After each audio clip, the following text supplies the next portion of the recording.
Very good morning, my dear student. See, question number 2 of exercise 1.3. Prove that 3 plus 2 under root 5 is an irrational number.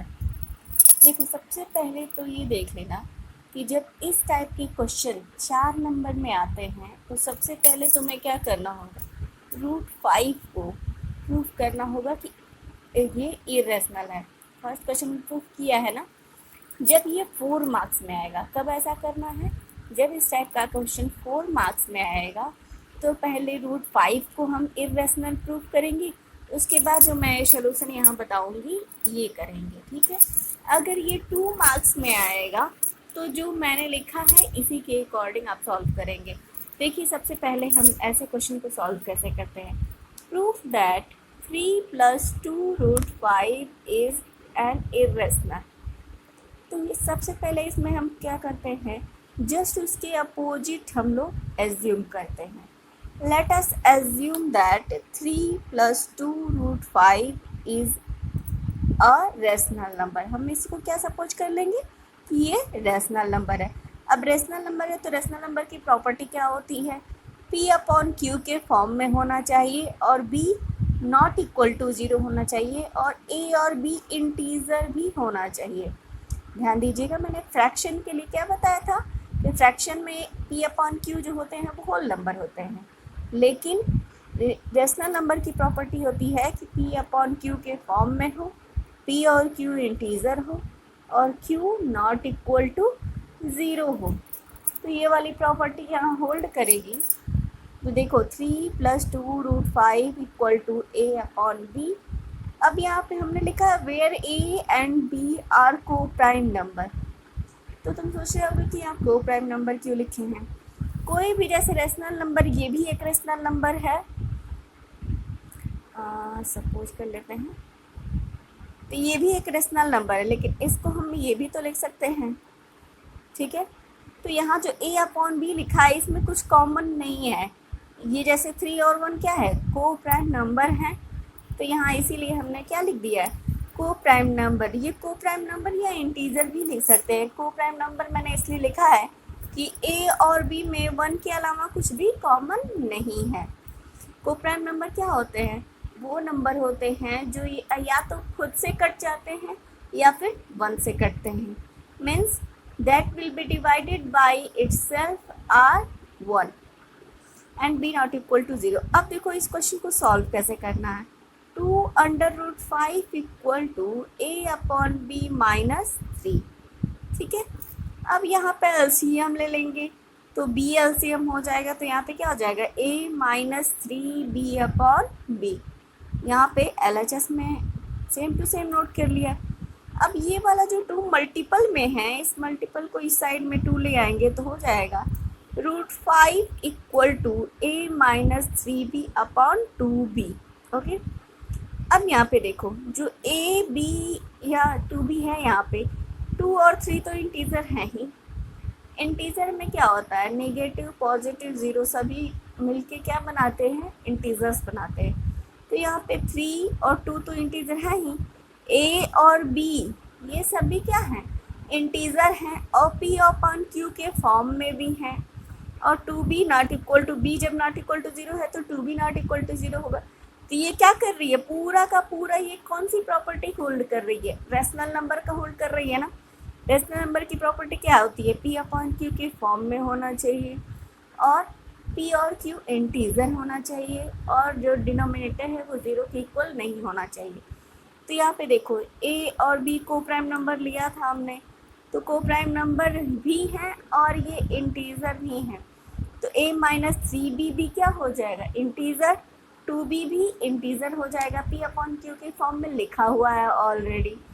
और जब B not equal to 0 है तो 2B भी not equal to 0 होगा. तो यहाँ पे लिखेंगे हम because A and B are integers, so A minus 3B upon 2B is a rational number.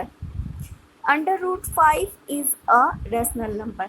जब अगर ये रेशनल होगा तो इसका LHS इक्वल है, तो ये भी होना चाहिए rational number. So imply that √5 is a rational number, but we prove that. आप क्वेश्चन नंबर फर्स्ट में प्रूव कर चुके हैं कि √5 क्या है, इरेशनल है, तो हमारा एजम्पशन क्या हो जाएगा, रॉन्ग हो जाएगा. सो 3 + 2 √5 इज एन इरेशनल नंबर. देखना बच्चों, जब ये क्वेश्चन 4 मार्क्स में आएगा तो सबसे पहले आपको प्रूव करना होगा कि √5 क्या है, इरेशनल नंबर. उसके बाद ये सारा प्रोसेस करना होगा. जब 2 मार्क्स में आएगा तब तो केवल आप इतना ही लिखेंगे, लेकिन जब 4 मार्क्स में आएगा तो सबसे पहले √5 को प्रूव करेंगे, उसके बाद सॉल्व करेंगे. ऐसा कोई भी क्वेश्चन अगर 4 मार्क्स में आएगा तो सबसे पहले आप रूट वाले को इरेशनल प्रूव करेंगे, उसके बाद सॉल्व करेंगे. ठीक है. अभी जैसे तुम लोग के थर्ड वाले पार्ट में, थर्ड क्वेश्चन के थर्ड पार्ट में 6 + √2 है, तो उस क्वेश्चन को सॉल्व करने के लिए क्या करना होगा, सबसे पहले √2 को हमें प्रूफ करना होगा कि ये इरेशनल है. उसके बाद सेम इसी प्रोसेस से हमें सॉल्व कर देना है क्वेश्चन नंबर 3 का थर्ड पार्ट. ओके, ये क्वेश्चन समझ में आ गया होगा. अब देखिए क्वेश्चन नंबर 3 का first part, proof that the following are rationals irrationals. अब देखिए इस टाइप के क्वेश्चन को यहाँ पे डिवीज़न में है, मल्टीपल में है, फिर एडिशन में है. ये वाला same to same question number 2 की तरह हो जाएगा. ये भी जब 4 मार्क्स में देगा तो सबसे पहले आप √2 को इरेशनल प्रूफ करेंगे, उसके बाद सिंपल से सॉल्व कर देंगे क्वेश्चन नंबर 2 की तरह से. आइए इसको देखते हैं. लेट अस एज्यूम दैट, सबसे पहले जब यहाँ पे इरेशनल प्रूफ करने को कहता है तो हम सबसे पहले एज्यूम क्या करते हैं कि ये रेशनल है. लिखा है late us assume that 1/√2 is rational number. अगर ये रेशनल है तो P/Q के फॉर्म में होना चाहिए. 1/√2 = P/Q, where P and Q are coprime number. अगर आपको यहाँ को प्राइम से कंफ्यूजन हो तो आप इंटीजर लिख लीजिएगा, coprime number and Q not equal to 0. अब क्या करेंगे, जो LHS में दिया है इसको रेशनलाइज करेंगे. रेशनलाइजेशन आपको 9th में पढ़ाया गया है. रेशनलाइज करने के लिए क्या करते हैं, जो डिनोमिनेटर में होता है उससे सेम से मल्टीप्लिकेशन कर देते हैं, दोनों में न्यूमरेटर एंड डिनोमिनेटर. मल्टीपल कर दिया तो √2/2 आ गया और इधर P/Q आ गया. फिर √2 इक्वल टू क्या आ गया, 2P/Q.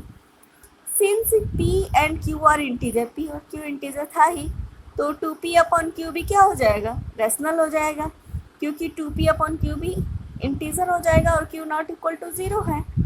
तो ये रेशनल की प्रॉपर्टी होल्ड कर रहा है, तो 2P/Q इज रेशनल नंबर. यहाँ पे रेशनल नंबर कर लीजिएगा. अगर ये रेशनल है तो इसी के इक्वल है ना √2, तो √2 भी रेशनल होना चाहिए. implies that √2 is rational number, but this is contradiction.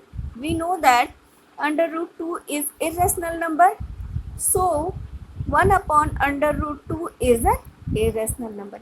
ये कंट्राडिक्शन है ना, क्योंकि √2 तो आप प्रूफ कर चुके हैं. एग्जाम्पल में देखिएगा आपके बुक में दिया हुआ है √2 कैसे आप इरेशनल प्रूफ करेंगे. ठीक है. अब इसी तरह से देखो सेकंड पार्ट जो दिया है 7 √5, इसमें भी देखो P/Q की तरह लेके चलना, और फिर जब सॉल्व करोगे तो P/7Q हो जाएगा. और इसको भी दिखा देना, जब Q नॉट इक्वल टू 0 है तो 7Q भी नॉट इक्वल टू 0 हो जाएगा. P और Q इंटीजर है, सेम टू सेम ऐसे ही आप इसको सॉल्व कर सकते हैं. सेकंड पार्ट को और थर्ड पार्ट को सेकंड क्वेश्चन की तरह आप लोग सॉल्व कर सकते हैं. Thank you class.